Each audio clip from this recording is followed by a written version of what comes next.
Alors, je me sens un peu intimidée parce que Mauricio a consacré sa thèse à India Song. Et cette communication a été élaborée à partir d'une réflexion sur les rapports entre le théâtre et le cinéma, donc pas exclusivement sur Marguerite Duras. Voilà. Alors, le film India Song, sorti en salle en 1975, est l'adaptation de la pièce éponyme de Marguerite Duras réalisée par elle-même. La pièce, écrite en 1971, fut d'abord enregistrée pour l'atelier de création radiophonique de France Culture, puis publiée comme texte par Gallimard en 1973 sous le titre India Song, texte, théâtre, film. Ce titre est déjà révélateur de la prétention à une œuvre d'art qui englobe tous les genres, une Gesamtkunstwerk, qui semble animer l'œuvre de Duras. En effet, la spécificité d'un film tel qu'India Song est qu'il ne peut prendre tout son sens et être apprécié pleinement qu'à la lumière de l'œuvre durassienne tout entière, dans laquelle il s'inscrit. Donc, la Gesamtkunstwerk, c'est le compositeur allemand Richard Wagner qui est crédité pour avoir créé ce néologisme, pour désigner un opéra qui englobe à la fois la musique, le théâtre et les arts visuels. Initialement, Wagner reprochait à l'opéra allemand d'accorder trop d'importance à la musique, et son but était de retrouver une synthèse des arts dont il pensait que les Grecs de l'Antiquité avaient été capables dans leur tragédie. Donc de nos jours, une Gesamtkunstwerk, c'est une œuvre totale, une œuvre d'art qui incorpore plusieurs formes d'art. Donc, en ce sens, le film India Song semble correspondre à cette définition. Comme son nom l'indique, l'accent est mis sur la musique de façon assez importante, ce qui, d'une part, renverse la définition de Wagner qui voulait diminuer l'importance de la musique, mais pour ce qui est du domaine cinématographique, déplace l'intérêt principal de l'image et de l'intrigue. Donc j'aimerais tout d'abord brièvement présenter la pièce et le film et examiner la façon dont il s'insère dans l'œuvre durassienne, puis étudier la théâtralité d'India Song en regard de la conception du cinéma et du théâtre de Duras. Donc dans quelle mesure Duras parvient-elle ou non à réaliser une Gesamtkunstwerk, une œuvre d'art totale, dépassant le cinéma, le théâtre et la littérature. Dans quelle mesure India Song donne-t-il lieu à un questionnement sur le cinéma même, de la même façon que L'Amant subvertit le genre autobiographique de l'intérieur. Donc, tout d'abord, afin d'étudier la théâtralité d'India Song, il convient de se demander quelle est la conception durassienne du théâtre. Liliane Papin, dans un ouvrage intitulé « L'autre scène, le théâtre de Marguerite Duras », explique, je cite, « À aucun moment Marguerite Duras ne fait du théâtre une forme privilégiée. Il n'est jamais que l'une des transpositions possibles de l'écrit, l'une de ses projections dans un espace et une durée donnée. Elle ne distingue pas entre les genres et cette notion d'écriture indifférenciée n'a fait que se renforcer au fil des années, tout en remettant complètement en question la conception traditionnelle du genre. Duras remet par conséquent en question celle de texte théâtral, qui pour elle est une simple extension de l'écrit pur. Contrairement à ce que l'on pourrait penser au premier abord, néanmoins, cela ne constitue nullement une négation de la spécificité théâtrale, que notre tradition moderne tend trop souvent à assimiler et réduire au texte écrit, alors que par essence, la fonction théâtrale se joue dans l'écart qui sépare la page imprimée de la scène. Fin de la citation. En ce sens, il apparaît que Duras ne fait pas de véritable distinction entre un texte littéraire et un texte écrit pour le théâtre. Il est donc possible de supposer qu'il en va de même pour son cinéma. Ainsi, Papin précise que Duras a été classé parmi les nouveaux romanciers par son rejet de ce qu'elle nomme l'écriture réaliste, et cette rupture marque aussi sa conception du théâtre, par l'absence d'intrigue, par sa redéfinition des rôles respectifs du lecteur, spectateur et de l'écrivain, par la disparition du personnage théâtral en tant qu'être psychologique. Dans cette perspective, Duras semble rejoindre le théâtre avant-gardiste, cependant, elle est aussi par ailleurs proche de la sobriété de la conception classique du théâtre, dans la mesure où tout se fait d'abord chez elle, comme chez Racine, par l'intermédiaire d'une narration. C'est dans cette dimension légendaire et narrative du récit qu'elle en retrouve aussi la dimension mythique. Ce que nous voyons est toujours détaché de l'instant présent, traversé par le temps et troué de silence, absorbé par une mémoire qui nous garde à distance. Le spectacle auquel nous assistons est un spectacle d'ombre chinoise et nous ne possédons jamais que des reflets, des souvenirs qui appartiennent à d'autres. C'est dans cette distance de soi à l'autre, du spectateur à la scène, que se joue chez Duras la dimension sacrée du théâtre. Donc, toutes ces remarques pourraient s'appliquer aussi au cinéma de Duras, en tout cas à un film comme India Song. Cependant, les dialogues du théâtre classique disparaissent chez Duras pour laisser place à un enchevêtrement de voix superposées qui constitue la bande-son d'India Song. Alors, ce que le cycle durassien, ce qu'on pourrait appeler le cycle durassien, pour reprendre une expression utilisée par Johann Kopček, commence en 1964 avec l'apparition du roman Le ravissement de Loevestein. La même année, elle écrit Le vice-consul, qui paraît en 1965, puis L'amour en 1971. Cette trilogie romanesque a pour parallèle la trilogie cinématographique constituée par La femme du Gange, India Song et Son nom de Venise dans Calcutta désert. Dans ces trois films et ces trois romans, les mêmes personnages, lieux et thèmes se retrouvent. L'événement originel est la scène du bal de Estalla au début du ravissement.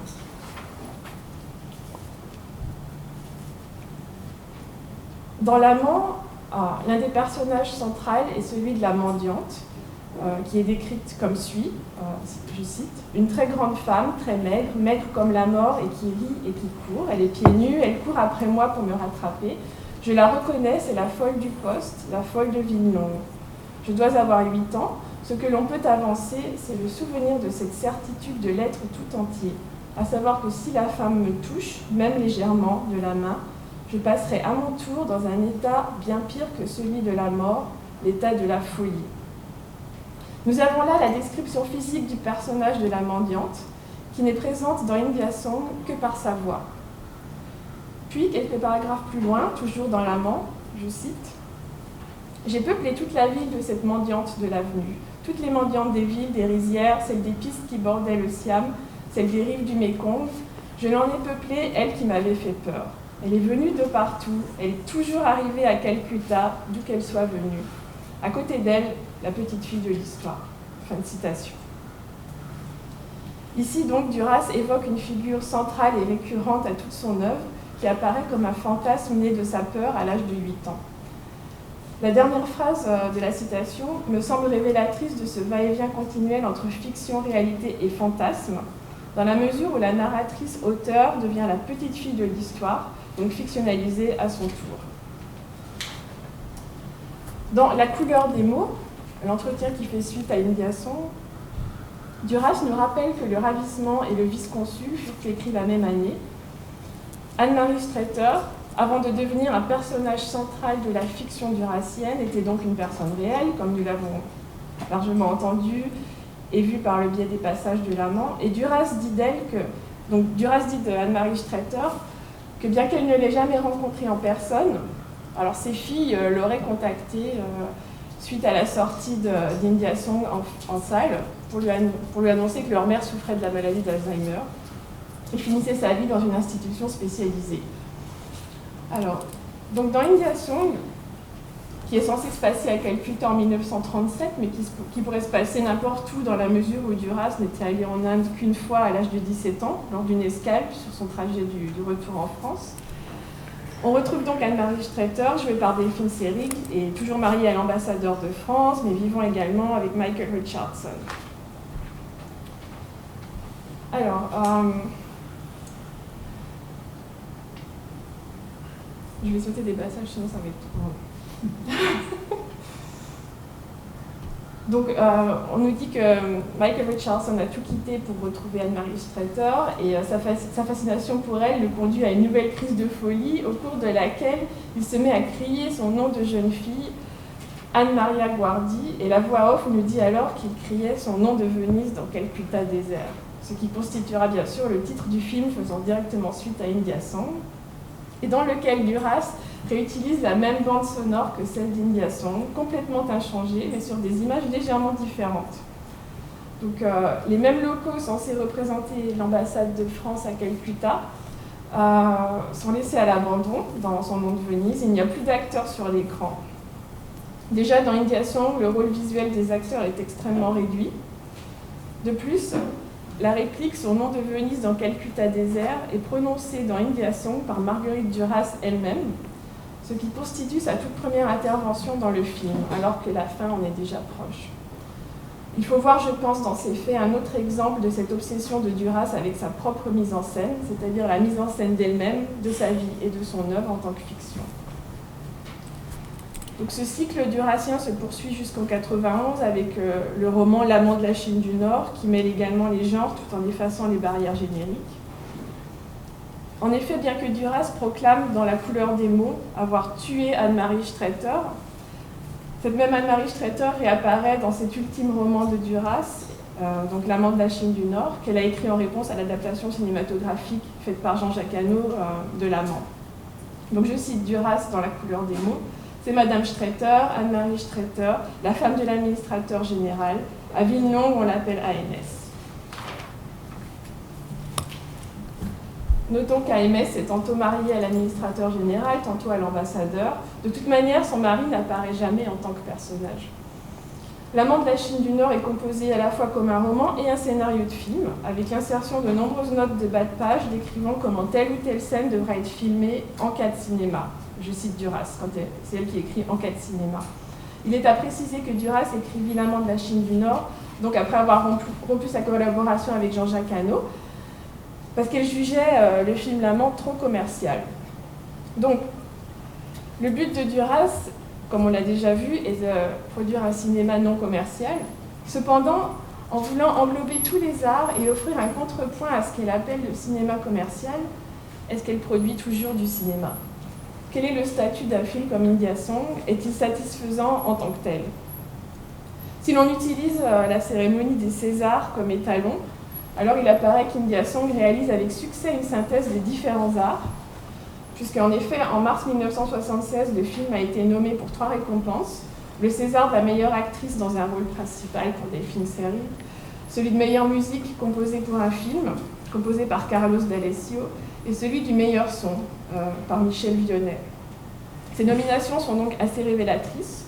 Le film met en effet l'accent sur le son et la musique, comme l'explique Delphine Seyrig dans La couleur des mots. Je cite Delphine Seyrig. La musique est comme dans les films muets. India Song ne prenait pas le son en direct, donc on n'avait pas à s'occuper du bruit. Fin de citation. Cette importance majeure accordée à la musique dans India Song est expliquée par Duras en termes d'une réaction au fait que la musique soit, à son sens, toujours négligée au cinéma. D'ailleurs, India Song est conçue comme une réaction et une protestation contre ce type de cinéma que Duras condamne avec violence, le cinéma commercial. Je cite Marguerite Duras dans La couleur des mots.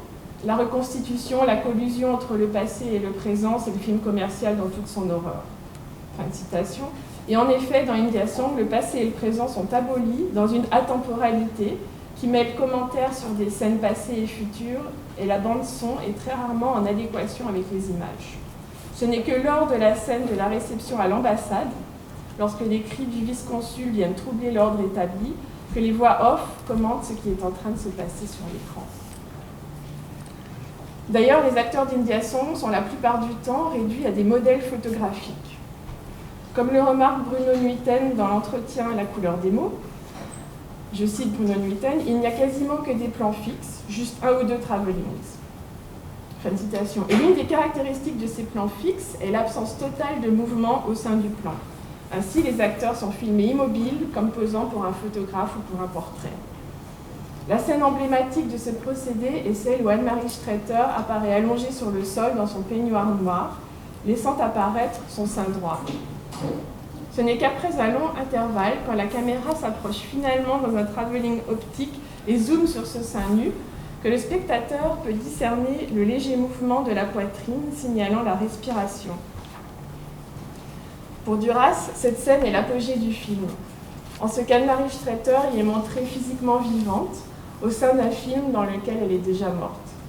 En ce sens, India Song est plus proche de la photographie que du cinéma, ou en tout cas parvient à créer l'alliance subtile entre ces deux médias.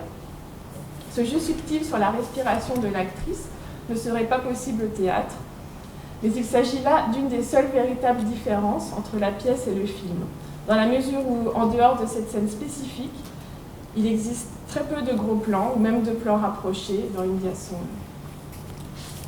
Cependant, en dépit de l'absence de dialogue et de dramatisation, la théâtralité du film réside dans les décors, extrêmement sobres. Une pièce, avec en son centre un piano noir sur lequel trône une lampe allumée, une photo de jeune fille, une partition intitulée India Song, un bouquet de fleurs blanches, une bougie et de l'encens. ce qui évoque, comme l'ont remarqué certains critiques, un autel déjà érigé en la mémoire d'Anne-Marie Streeter, dont le personnage avance vers sa dépersonnification inexorable, à force d'être réutilisé et répété de façon obsessionnelle. D'ailleurs, Duras explique, toujours dans La couleur des mots, que, je cite, « Chez tous les acteurs d'India Song, on assiste à une dépersonnification. Je suis choquée par la personnification des acteurs dans les films commerciaux. » Fin de citation.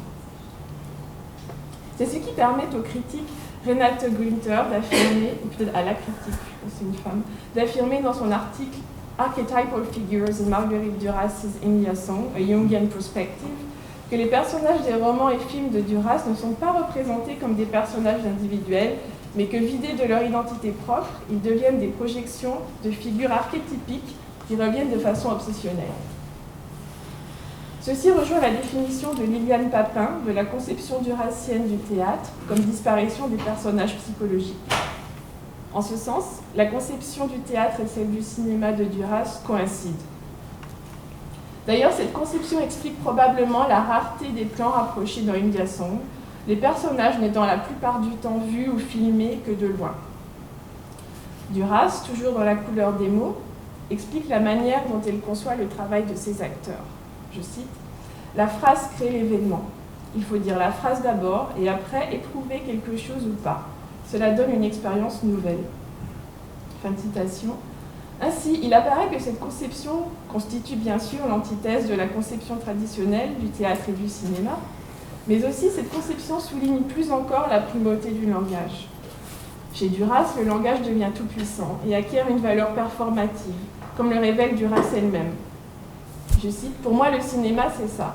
Tu montres un visage rose, des yeux blancs et pâles, et tu dis le nom d'une couleur, violette. Et la couleur envahit toute la scène. » Fin de citation. Cette phrase fait référence à l'une des dernières scènes du film India Song, constituée d'un gros plan sur le visage de Delphine Seyrig, Anne-Marie Streeter, le seul gros plan sur un visage de tout le film. Cette scène est absente de la pièce. En ce sens, le langage dépasse même l'image, puisque idéalement, le fait de dire le nom d'une couleur est censé permettre à cette couleur d'envahir l'écran, alors même que la couleur est absente de la scène. Dans cette perspective, le cinéma de Duras engage activement le spectateur et joue avec le théâtre mental de celui-ci, censé se représenter l'image de ce qu'il entend. Comme au théâtre, c'est donc la voix des acteurs qui prime dans India Song, au point extrême où les acteurs eux-mêmes en viennent à s'effacer jusqu'à leur disparition totale dans son nom de Venise. Dans India Song, il s'agit plus de photographie, de plans successifs que de scènes, au sens où le cinéma traditionnel l'entend. Le décalage des voix en regard des plans est le trait le plus frappant d'India Song. En effet, toute la mise en scène réside dans ce décalage entre ce qui est montré et ce qui est dit. Les voix ne coïncident jamais avec les scènes et évoquent toujours des faits déjà accomplis ou bien qui s'accompliront plus tard, tel le suicide d'Anne-Marie Streeter, à l'exception de la longue scène du cri du vice-consul, qui constitue le point culminant du film et son thème central, à savoir la passion amoureuse destructrice. Pourtant, Duras affirme le contraire dans La couleur des mots. Le vice-consul n'est pas le personnage principal de ce film, ni même Anne-Marie Streeter. Je cite Duras, « Le personnage principal d'India Song, c'est la mendiante laotienne. » C'est là, à mon sens, que réside la théâtralité du film, dans cette importance primordiale accordée aux voix, aux dépens de l'image. Donc, la mendiante laotienne que nous ne voyons jamais dans le film, on entend simplement sa voix.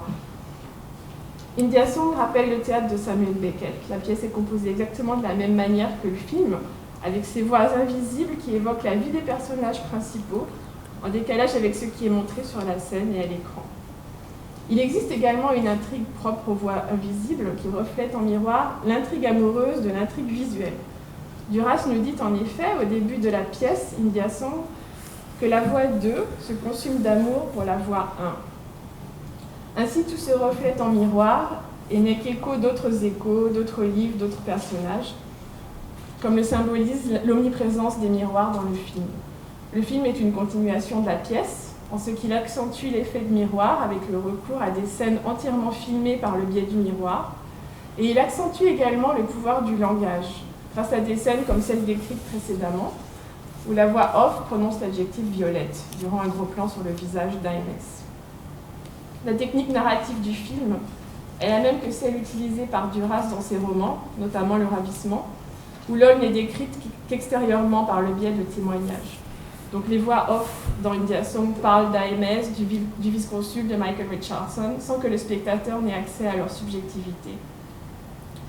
Il n'existe donc pas de différence de nature entre la pièce et le film, seulement une différence de degré grâce à l'utilisation de techniques cinématographiques telles que le gros plan et le plan rapproché. Au théâtre, pour India Song, Duras donne les instructions suivantes. 4 voix racontent l'histoire, elles sont sans visage. Donc dans la section remarques générales qui précède le début de la pièce, cette section contribue plus encore à la confusion des genres, puisque Duras nous dit « Les personnages de l'histoire sont tirés d'un livre qui s'appelle Le Vice-Consul et projetés dans de nouvelles régions narratives. Il n'est donc pas possible de les relier au livre et de voir India Song comme une adaptation théâtrale ou cinématographique du Vice-Consul. Même dans les cas où un épisode entier est emprunté au livre, son insertion dans un nouveau récit signifie qu'il doit être lu, vu différemment. Ainsi, le ravissement n'est pas mentionné dans l'introduction à la pièce, mais il est néanmoins présent dans les dialogues entre les voix off. Donc, à mon sens, le cinéma de Duras reprend la théorie énoncée par André Bazin, à savoir que le cinéma est une forme de théâtre filmé. Certes, il s'agit d'une conception radicalement différente du théâtre et du cinéma dans le cas de Duras, mais si l'on considère sa définition du théâtre et sa conception du cinéma, il apparaît que ces films sont en grande partie du théâtre filmé. La spécificité de l'œuvre durassienne tout entière réside dans sa fictionnalisation d'elle-même et de ses fantasmes, et dans la primauté absolue accordée au langage.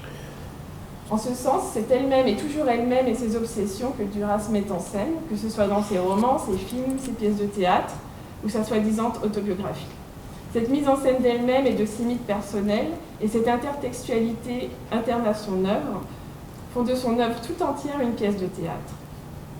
Dans cette perspective, j'avancerai l'hypothèse que ce n'est pas India Song qui constitue une œuvre d'art totale, mais que l'œuvre de Duras prise dans son ensemble s'approche de cet idéal, au sens où un seul roman, un seul film ou une seule pièce prise à part, dans leur individualité, n'ont guère de sens, ou bien qu'un sens et une portée très limitée, au regard de l'œuvre prise dans son ensemble.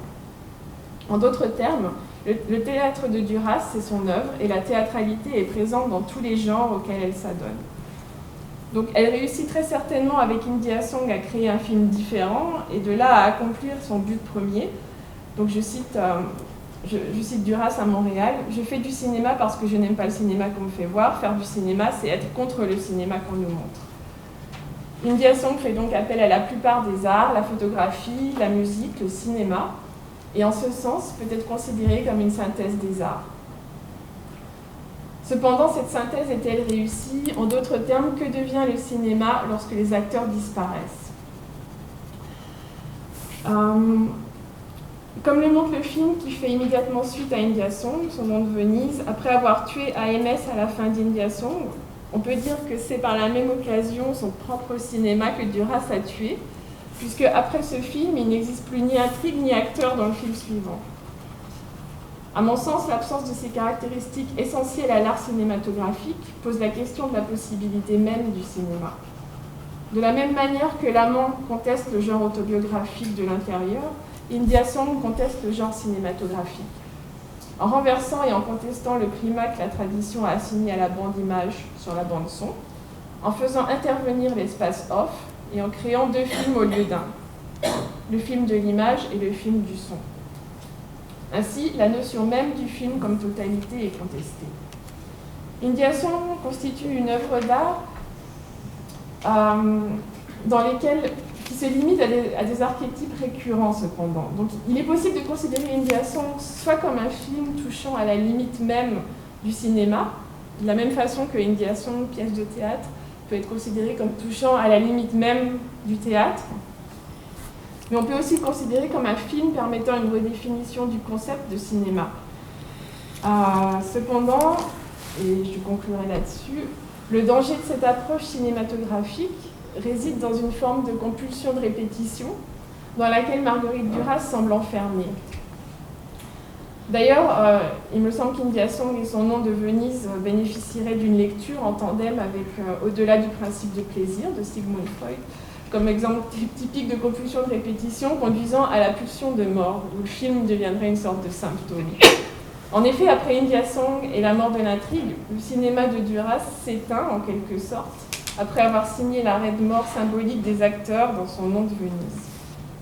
Duras déclare dans La couleur des mots que jouer avec la musique et les paroles, c'est jouer avec l'essentiel. Il ne faut pas jouer la psychologie.